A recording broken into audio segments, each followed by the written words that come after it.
I'm not a supporter of this bill and I don't want to see it pass, and I don't think the bill is retrievable. But we will try, if it does pass tonight, to take back the worst excesses of the bill and to represent the views of all of the people who've come to us. So removing the medical profession from it.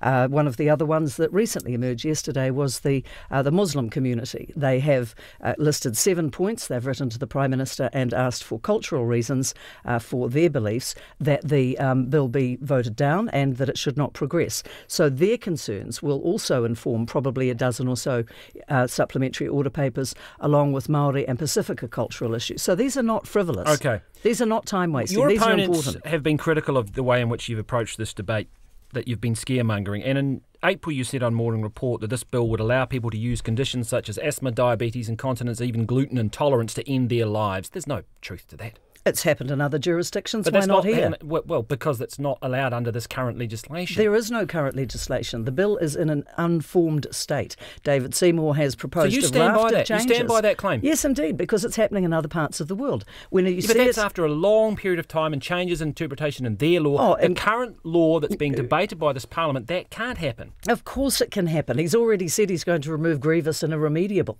which is one of the main sort of tranches of the bill. The bill says if you've got 6 months to live. The bill says at the moment that if you have a grievous and irremediable condition, then you can get it. So and David Seymour's made quite clear he's removing that. Well, it's not up to him to remove it. He is only one of 120 members of Parliament. He'll put it up in front of the House as an SOP. It may or may not be voted on. There are a lot of libertarians like him who want to see it as permissive as possible. There are a lot of those in the House. So they will not necessarily vote for it. He can't control it. It's in the House. And when it comes back to the House, if in the Committee of the Whole, if it survives tonight's vote, then it will certainly have a raft of challenges to it. And his changes are not his by dictation to put through. They have to go through with the majority of the House. And I don't think he has the numbers for a lot of the things he wants to do. So if it doesn't pass tonight, it certainly will have a very spirited debate every second Wednesday from now until it runs down. So you stand by the way in which you've approached this debate? You don't think that you've seized on the extremes to try and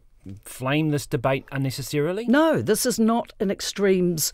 The issue is extreme. The state-sanctioned killing of one person by another, we haven't had since the 60s when we abolished the death penalty. If we're going to bring that back, that's a phenomenally serious step for MPs to vote on and to take. The risks and to the vulnerable are absolutely easy to see in other jurisdictions. By the way, only 5% of the world have ever voted to have legalised euthanasia and assisted suicide. We've seen more recently. Victoria's another one to go that way. We're seeing more states in America go that way. Isn't this reflecting a change in the way populations on what they want? No, I don't believe it is. And I think we've also knocked back around the world a number of bills that have sought to legalise euthanasia. In the UK, they've knocked back 7 bills and will apparently continue to do so. In the countries where there have been, you've raised concerns about the Netherlands and Oregon.